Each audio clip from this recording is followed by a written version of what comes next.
కేవలం 1.5 నిమిషంలో 5 వార్తలు చూసేద్దామా?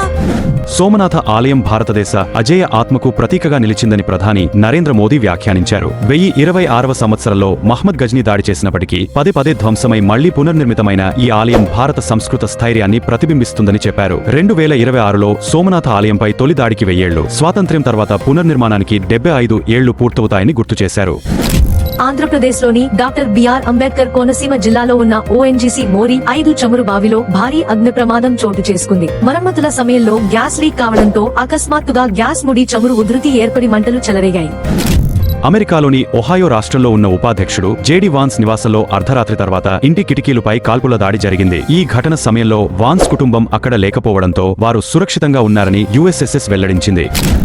తెలంగాణ శాసన మండలిలో భావోద్వేగానికి లోనైన కల్వకుంట్ల కవిత బీఆర్ఎస్ కు మరియు తన ఎమ్మెల్సీ పదవికి రాజీనామా చేస్తున్నట్లు ప్రకటించారు. పార్టీ తనను తీవ్రంగా అవమానించిందని, అంతర్గత ప్రజాస్వామ్యం లేకపోవడంతో పాటు రాజ్యాంగమే జోక్గా ఉందని ఆమె ఆరోపించారు. అలాగే కేసీఆర్ ప్రతిష్టను దెబ్బతీసేలా తన బంధువులు పాత్ర ఉందని ఆవేదన వెల్లడించారు.